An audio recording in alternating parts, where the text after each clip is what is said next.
Welcome to our first discussion of chapters 1, 2, and 4 from our textbook for SCP-140, Topics in Astronomy.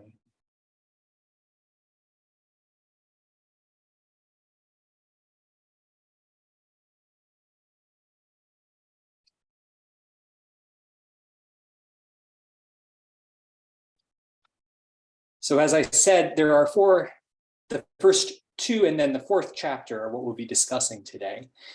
The first chapter is really just an overview, a tour of the universe, some of the different things that we'll be considering in this class.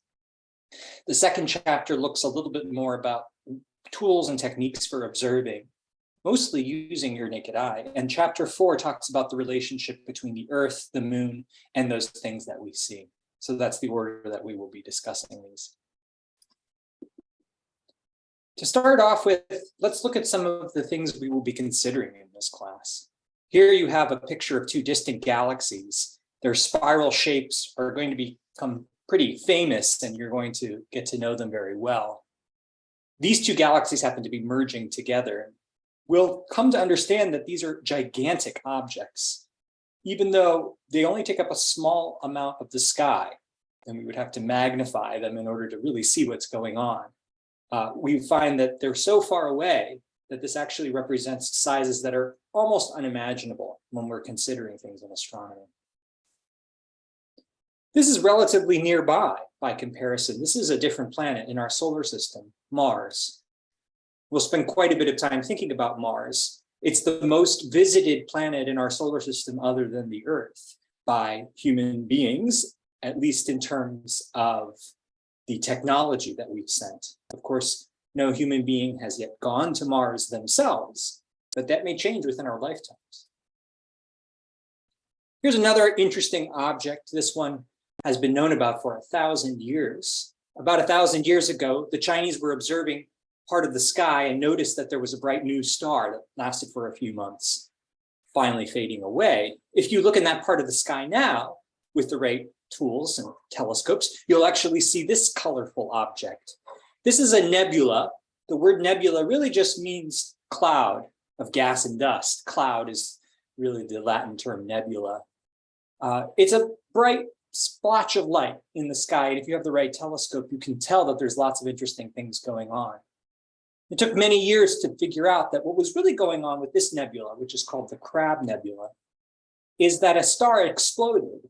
At least it was observed to explode 1,000 years ago. And what is left now is the remnants of that explosion being lit up by the corpse of that star. We call that corpse a neutron star.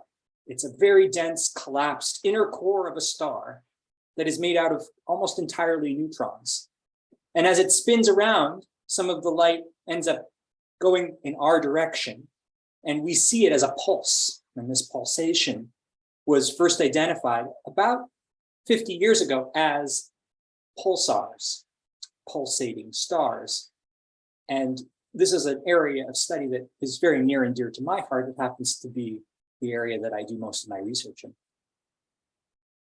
Here's another kind of nebula. This is called a reflection nebula because it mostly reflects light. The light that it's reflecting is light coming from newborn stars, sort of towards the center, the yellowish area you see there.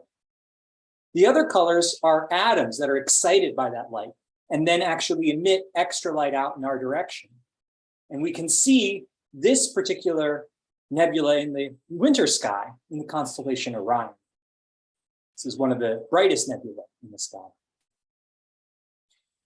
We use a lot of tools and techniques to look at these things. This is the Hubble Space Telescope. For a long time, it was the most advanced space telescope, but we now have another one that's the next generation, the James Webb Space Telescope. We'll be examining some of the images that have been coming out of that telescope over the course of our class. And of course, to start off, we'll be thinking about our own context. And it's kind of interesting to turn back and look at Earth from space. This is what the Earth looks like from space. It's sort of this blue marble, these whites and greens and browns all kind of mixed together. Interesting to think about what you can learn just by looking at the planet as a whole. You can learn what it's made out of, what type of material it is, how dense it is, how concentrated the material is. You might learn that there's a lot of liquid water on the surface and that it has an atmosphere. We also could probably learn that there was life on the planet just by considering the green that we can see and also the oxygen in our atmosphere, which is produced by those plants. Now, to give you a sense of how far away we're going to be moving, the next closest object is the moon to the Earth. And this is the Earth and the moon to scale. Notice how far apart they lie from each other. We continue to move out further and further and further away. You'll have some homework problems that ask you to consider that carefully. Now, if we were to continue to do that sort of scale, we wouldn't be able to fit it on our presentation here. So we sometimes don't put the distances to scale, as in this diagram here. What we have shown you here are the different planets in our solar system, as well as some of the smaller objects, the dwarf planets that exist in our solar system. Those are to scale in terms of size, but of course not in terms of distance. So you can see that there are these 8 planets that we'll be considering, and many different dwarf planets that we'll also be considering. If you go out to a dark site and you look up, what you'll see is a milky road of light traveling across the skies. It's been noticed since ancient times. We call this the Milky Way. And it was only relatively recently, let's say in the last 150 years or so, that people began to realize what was really going on here was that most of the stars that are near to us, that we can see with our naked eye, are far enough away that we can't make them out individually, but close enough that we can see the collected light from all of them. And that's what the Milky Way is, which means that we really live in this giant spiral disk, very similar to those spiral galaxies I was showing you in the beginning.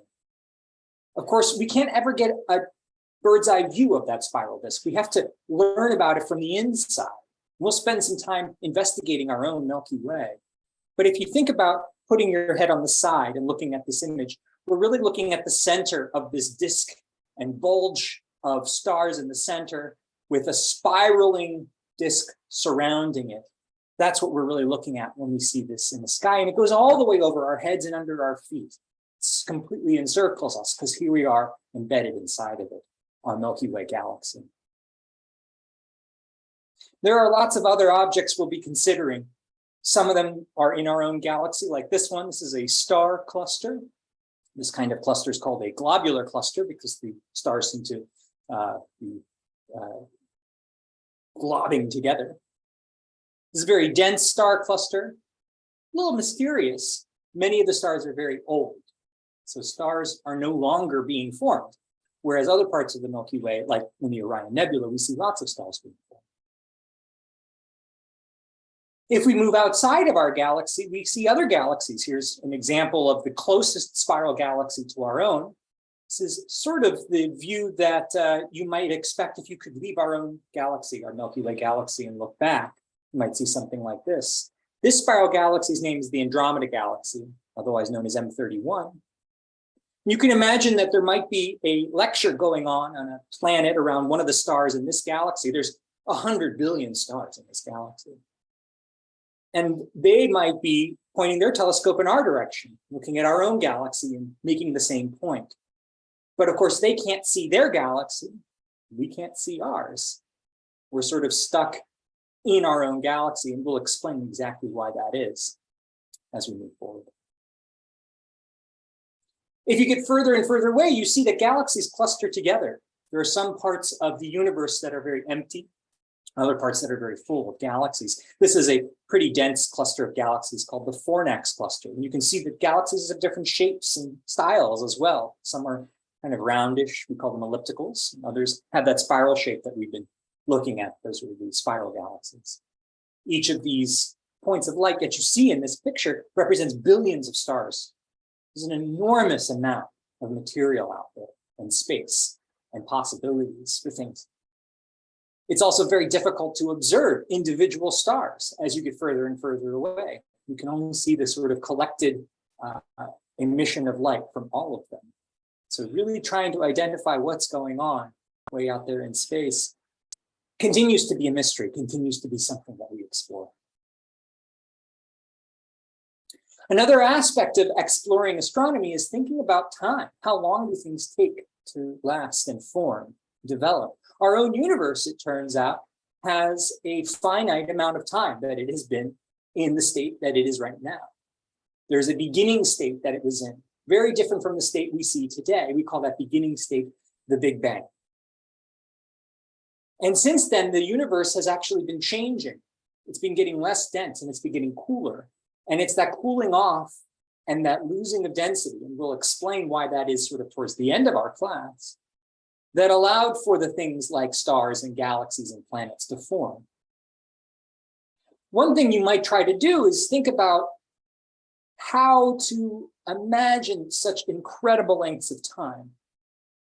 And we can do that by imagining that the Big Bang happened on January 1st, and that today, when we're discussing what's going on, it's the end of that same year, so that the entire history of the universe is compressed into 1 year. And if you do that, you can actually see that there's sort of a lot of things that were happening that are well beyond our own history, our own understanding of when things occurred. So if the Big Bang occurs on January, our own galaxy doesn't form till May. Our galaxy contains hundreds of billions of stars, of course, but the star that we care about is our own sun. And that didn't form when the galaxy first formed. It took another few, months of our entire history of the universe. September is when our own sun and solar system formed. Life began almost immediately, but it didn't become the kind of life we're used to. Complex life that you could see with your eyes. It was all microbial, single-celled stuff until November, if we think about the entire history of the universe as 1 year. But even then, we often think of ourselves as, the thing that typifies life, what makes things living. And one of the things that we have is a backbone. Well, backbones didn't appear in our compressed version of the history of the universe until December 19th. The dinosaurs showed up on December 25th and then became extinct 5 days later, December 30th. We didn't appear until the very last moments of December 31st.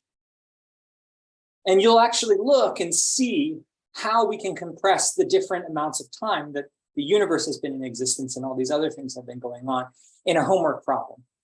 You'll be investigating what the different scales of time are in our universe. So I'm now going to move on to chapter 2. Chapter 2 is going to discuss ways to look at the sky, think about the sky, make measurements. Here we see the Milky Way again in a slightly different orientation. It's down near the horizon. And right up above it, you can see two little satellite galaxies of the Milky Way. They're only seen in the southern hemisphere. One thing that people often don't realize is that there's a difference in the skies in the northern and the southern hemisphere. In the northern hemisphere, we see certain stars. In the southern hemisphere, we see other stars. We'll explain exactly why that is as we move forward here. But first, let's kind of get some terms for what we describe. The horizon is the area all the way around us. The furthest distance we can see is another way of thinking about it. If you look straight out and it was a flat area, you would be able to see to a horizon, kind of an imaginary place way out in the distance. And if you look straight up, you're looking at the zenith. Everybody has their own horizon. Everybody has their own zenith. And as you move around the Earth, the horizon you see and the zenith that you see will be different than those from others. So let's imagine standing on the Earth, a globe. We'll explain how we know it's a globe in a bit. And think about what we're seeing, where our zenith and horizon are, compared to other things that are on the Earth. The Earth is spinning around its axis. That axis goes out the North and the South poles. So if you were at the North or the South Pole, the Earth would spin you around kind of like a top. But because you're not standing at the North or the South Pole, you actually travel around in a circle, circling around either the North or the South Pole, depending on your perspective. So here we can imagine standing on the Earth, seeing something at the zenith, but then realizing because the Earth is turning, what we end up seeing is the entire sky spinning around us. And it's not really spinning around us, but it's spinning around a point in the sky, which is directly above the North Pole if you're in the Northern Hemisphere, If you were in the southern hemisphere, the point in the sky everything would look to be spinning around would be directly above the South Pole. We call that point in the sky either the North Celestial Pole in the north or the South Celestial Pole in the south. This gives us a whole other way of looking at the sky. And we can also think about a line, imaginary line extending all the way around the sky, which would be directly overhead if you were at the equator, the midpoint between the North and the South Pole on our planet. We call that the celestial equator. And as the day and night goes on, that entire sphere of things that we're looking at, we call the celestial sphere, rotates around those two poles. And so we see things like the sunrise and the sunset. The stars all rise and set as well, as does the moon and the other planets. Now, stars that are close to the North Celestial Pole here in the Northern Hemisphere, they don't appear to rise and set because they spin around the North Celestial Pole and they never get below the horizon. If stars are far enough away, they do eventually go beneath the horizon. And if you are on the opposite side of the world, you see other stars that are what we call circumpolar. Circumpolar close to the South Celestial Pole, for example. And as we look at those stars in the Southern Hemisphere, we can be aware that people in the Northern Hemisphere can't see them at all.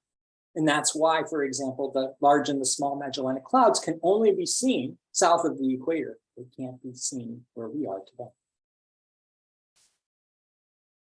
Here's a view of what it looks like. If you pick a camera, you just let it sit for a few hours. You see these star trails moving around a central point. That central point is the South Celestial Pole. This picture happened to be taken in the Southern Hemisphere. And each of those streaks of light are individual stars that have been spread out because of the amount of time it's taking for the Earth to spin. You can actually figure out approximately how long it took for this picture to be taken, because one complete circle around the pole should be exactly 24 hours. So this is a different few views of how to think about observing the sky in different places on the Earth. Imagine someone standing at the North Pole, looking straight up, they would see the North Celestial Pole.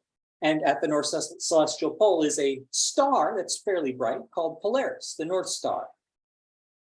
If you look at that North Celestial Pole, all the stars are circling around it all the way down to the horizon. And in fact, at the North Pole, there is no rising and setting of any of these stars because they are spinning all the way around the North Celestial Pole. And since there's no change in your position on the Earth, you don't see any stars go beneath the Earth's horizon. The same would be true in the South Celestial Pole and the South Pole if you were standing there. Imagine instead you were standing at the equator. In that case, the pole star, the North Star Polaris, is at the horizon. The stars are spinning around it at the horizon there. And so we see every star rise and set 12 hours above the horizon, 12 hours below the horizon. That also is true for example, the sun. And then if we go to a different location on the planet, other than the equator or the pole, we can actually make a judgment as to where we'll see that North Celestial Pole or that South Celestial Pole. We can see that it's going to be either close to high above or close to the horizon. If I'm closer to the equator, it's closer to the horizon. And if I'm closer to the pole, it's higher up in the sky. And as I look at these things, I can make some judgments as to where I might be on my own planet. I can measure an angle, which is between 0 and 90 degrees, that tells me how close or far up the star that I'm looking at, in this case, it's Polaris, the North Star, is. And when I look at that angle and I measure it carefully, that actually is the angle of my latitude. It's the angle that I am on the planet Earth. We call those lines of latitude the way to navigate how far north or how far south I might be on the planet. And the easiest way to measure that is to measure the altitude, that is how far up above the horizon the North Star is. So the altitude of the North Star is your latitude. There are some other interesting things that we observe in the sky. For example, we observe the sun to basically travel in a giant circle around us over the course of the year. Now, that's not actually what's going on. Really, we're traveling around the sun. But when we observe the sun moving around through the sky, we see that it's close to background stars that we identify as constellations. And those background stars are the stars of the zodiac. So if you were ever wondering where those constellations became important, this is why. It's because we see the sun and also all the planets move through those constellations specifically. And that's because we're moving on a plane around the sun. So all the planets are moving around the sun in the same part of the sky. And then we observe our own movement as actually the sun moving around, according to our perspective.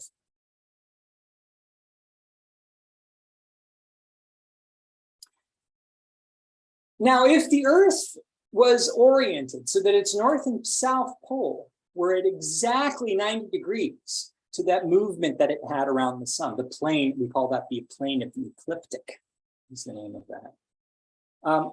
Then the celestial equator would be the same thing as the line of the zodiac, but that's not the case. Our planet is tilted by about 23.5 degrees.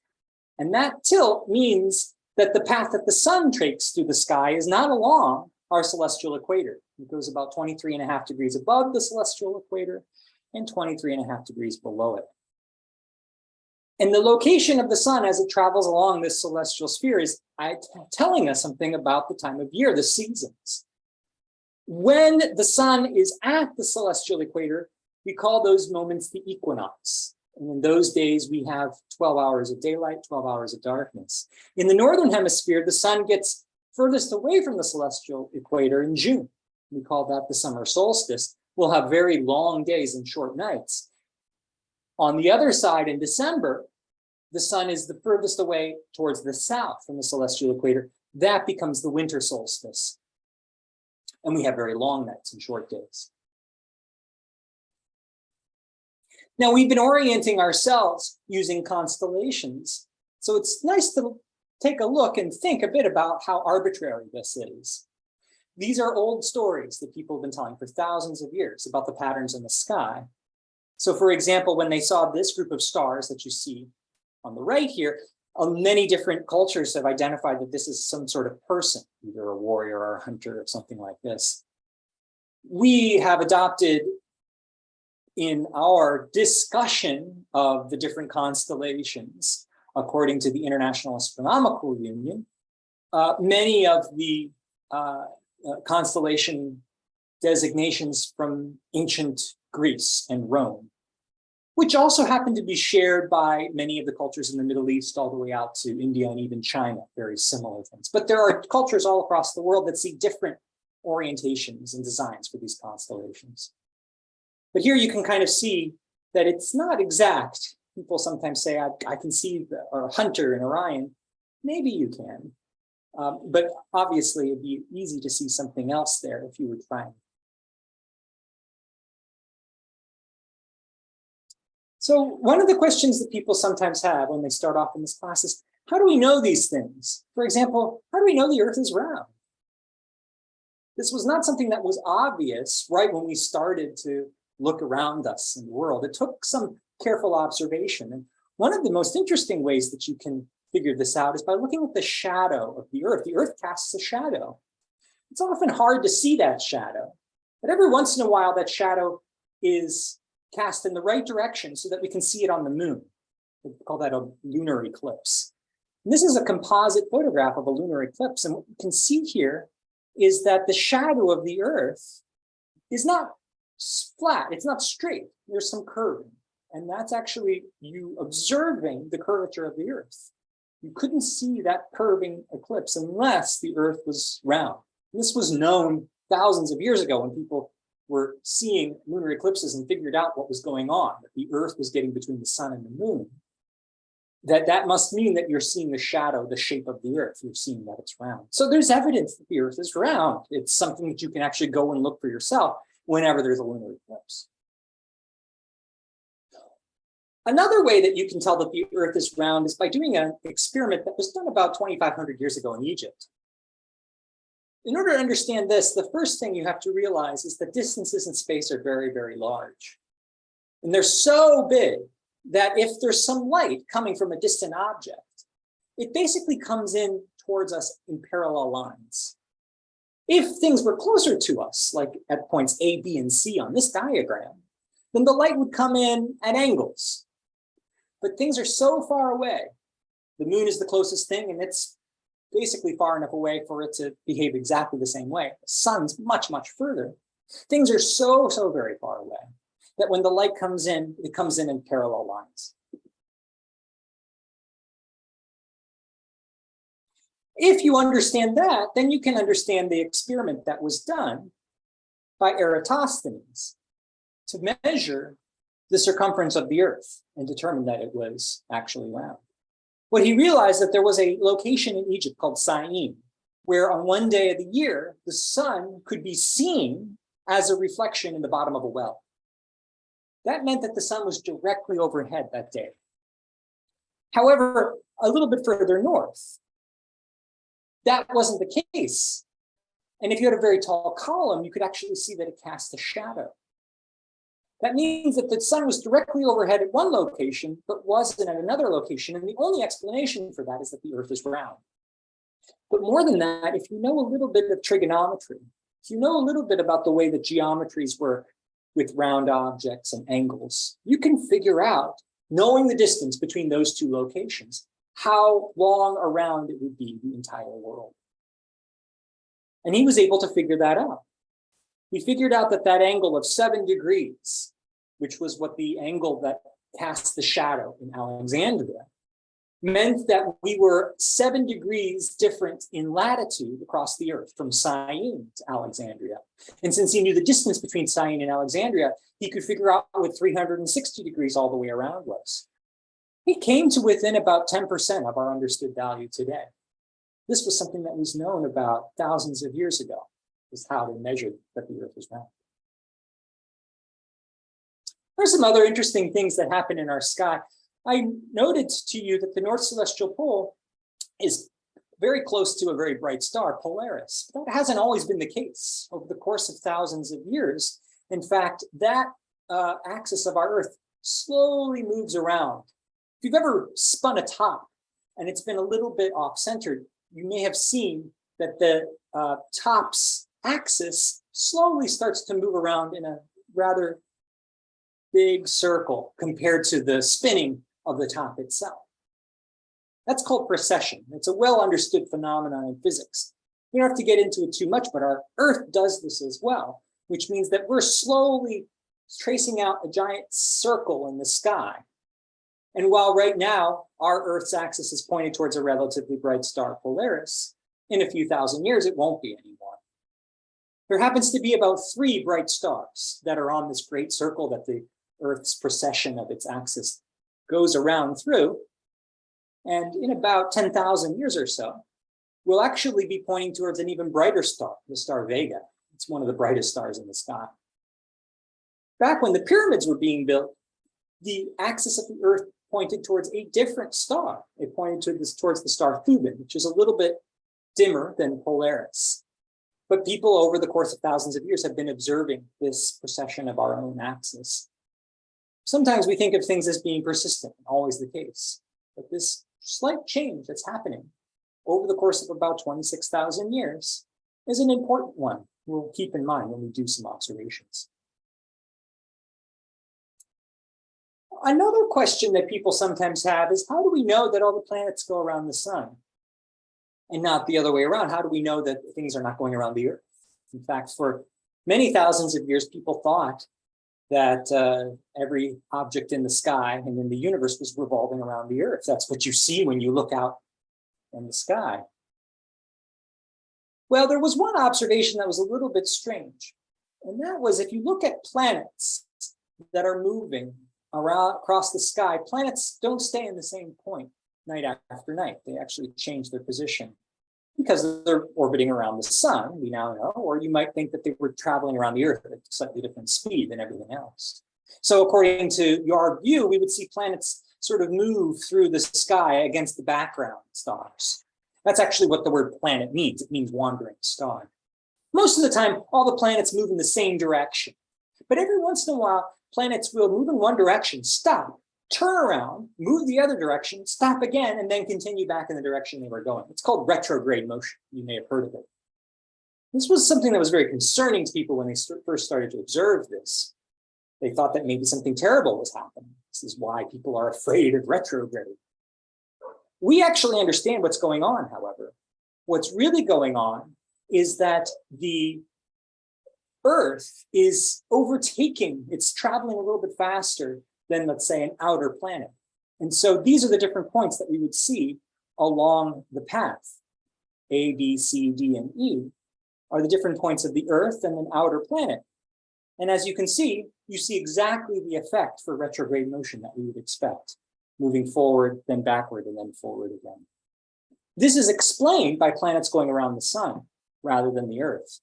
If you need to explain this same effect for planets going around the Earth, if that's what you believe, it's a little bit more complicated. This was the idea that people had who were studying this at the time. They believed that they could put these planets, these wandering stars, on a circle around the Earth, but then they had to have another circle that went the other way called an epicycle. And that way they could have the planet go around briefly and then kind of do these curlicues all the way around the Earth.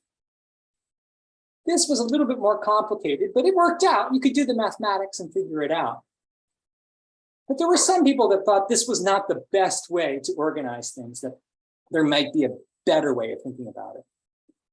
And one of the most famous people to come up with an explanation was this fellow, Nicholas Copernicus, who said, let's imagine instead that all the retrograde motion is explained by the sun being at the center and the planets going around. And so this diagram that you see here is the one that makes everything work.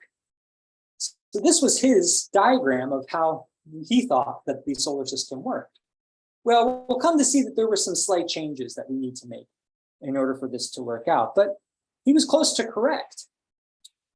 Over the course of some hundreds of years, after he had published this, observations would confirm that he was correct. And one of the most famous observations is if you point a telescope at Venus, you can actually see that it goes through the same phases as our moon goes through. The phases of the moon are caused by the orientation of the moon compared to the sun and ourselves. Venus does the same thing. And some of these views indicate that Venus is moving behind the sun. This is something that wasn't allowed in the view that planets were going around the Earth. So if Venus could actually move to the opposite side of the sun, that meant that there was something else going on. It meant that Copernicus was probably right, that everything was moving around the sun. This observation was done by this fellow, Galileo.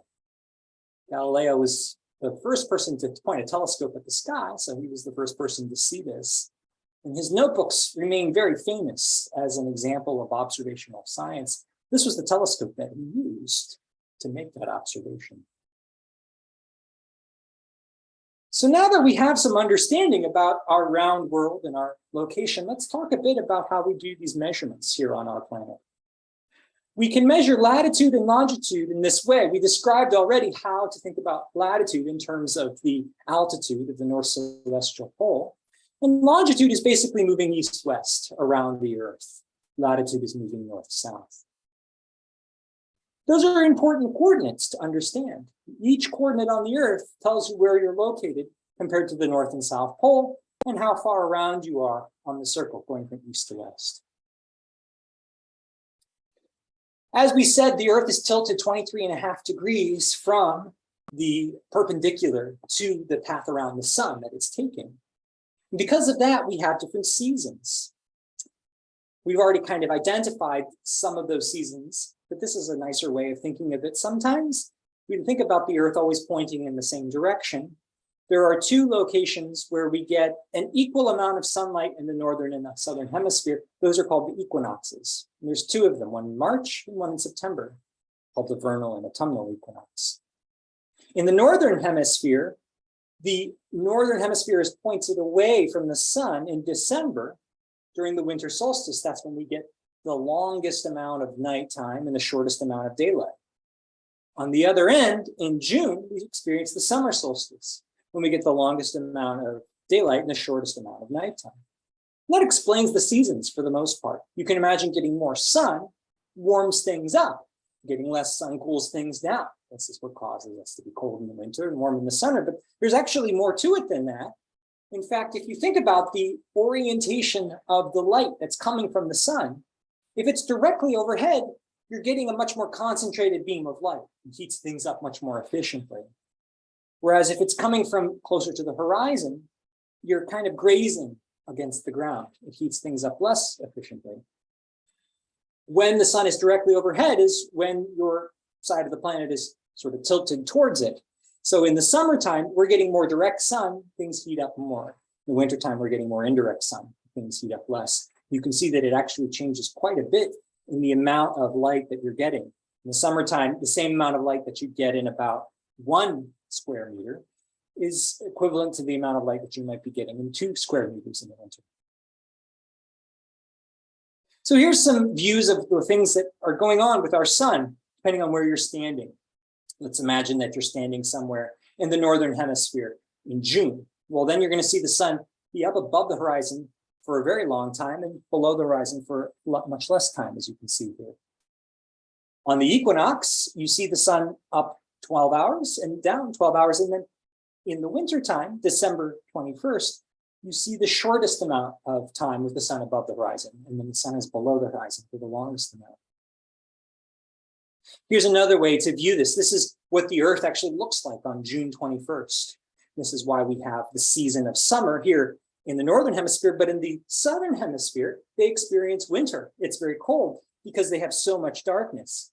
And you can see how much darkness they're getting by following those lines of latitude. The Arctic Circle, the Tropic of Cancer, the Equator, Tropic of Capricorn, and the Antarctic Circle, they're all very important lines of latitude on our planet. We'll spend some time studying them in this class. December 21st, it looks the opposite.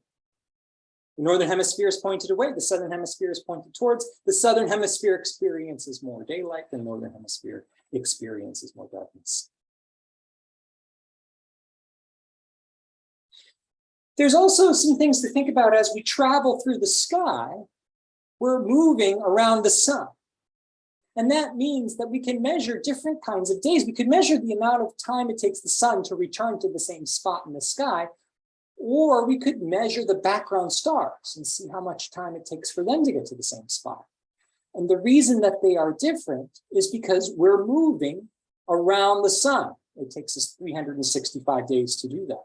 So as we move around the sun, our location of looking where the sun was has kind of been adjusted by about 1 degree, because there's 365 days in a year and about 360 degrees in that full circle that we're moving around.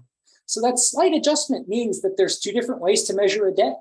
We can measure the day by sunrise to sunrise, which is exactly 24 hours. We call that the tropical day or the solar day. And then we can also measure the amount of time it takes for some background star that's not the sun, it's much further away, to come to the same spot. Slightly less time, about 23 hours, 56 minutes, something like that. We call that a sidereal day.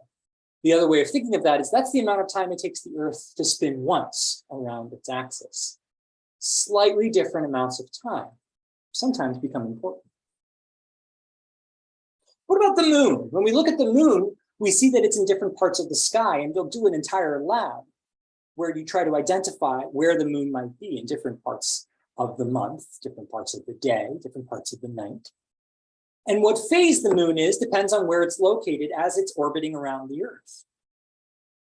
The moon is always being illuminated. One half of it has bright side, the other half is a dark side, but we don't see the same side of the moon that's illuminated. We see the same side of the moon all the time. We'll get to that in a bit.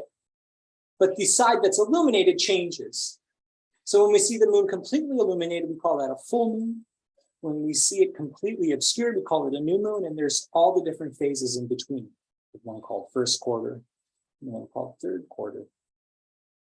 We'll be examining some of these features as we move forward.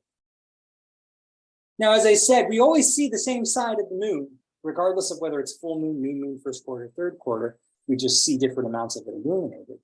And the reason for that is that the moon is rotating at the same rate that it's moving around the Earth. The rotation and revolution of the moon are equivalent.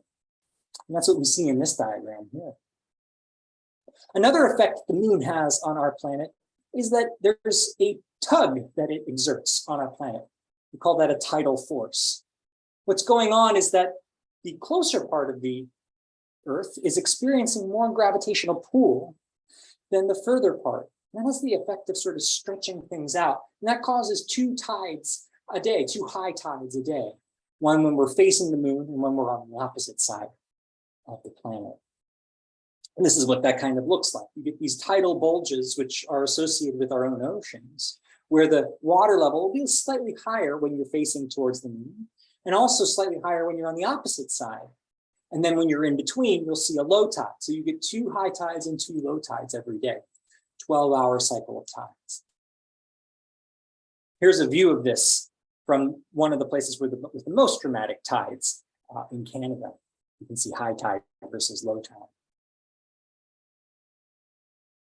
Of course, the sun has a little bit of an effect as well. When the moon and the sun line up, we get bigger tides, higher high tides, lower low tides. And when they're 90 degrees from each other, we see a little bit less of an effect. And in fact, because the moon and the sun being in the same line only occur when you have new moon and full moon, and the moon and the sun being 90 degrees from each other happen at the first and third quarters, you can, just by looking at what phase the moon is, tell whether you're going to have more extreme tides or not. That's pretty amazing. Some of the other things that happen between the sun, the earth, and the moon are things like an eclipse. So this is an example of how eclipses happen. Really, eclipses are just the result of shadows. Either the sun, either the moon or the earth getting in the way of the sun and casting a shadow on the other object. If the earth casts a shadow on the moon, we call it a lunar eclipse. If the moon casts a shadow on the earth, we call it a solar eclipse. So here's an example of a solar eclipse. You can see the moon has gotten between the earth and the sun, casts the shadow, and that location on the earth where that shadow is cast is what we would see as a total solar eclipse when the sun is completely blocked. This is what a total solar eclipse would look like. And in fact, there's one coming up, not next year, but the year after. What about the other way? What if the earth casts a shadow on the moon? Then we see a lunar eclipse. I've already shown you a photographic montage of that, but this is the diagram that shows how that happens. These are relatively more common. They happen a few times every year. So keep your eyes and ears open for when the next lunar eclipse is. If it's a clear night, it's a fun thing to watch over the course of a few hours. The moon actually changes its illumination. You can see the shadow of the earth as it casts up on the moon. As I said, in 2024, there's going to be a total solar eclipse that comes rather close to New York. You have to drive maybe about 8 hours or so to get there. And it's in April, which is unfortunate because that's a pretty cloudy month. But if you actually ever go to southwestern Texas or northern Mexico, that's a pretty clear sky. It might be a good thing to do on April 8th, 2024, if you can. Total solar eclipses are really dramatic things. So I'm going to stop there. Chapters 1, chapters 2, chapters 4. Hope that was very useful for you. And thank you very much. We'll join us again in the next part of our discussions.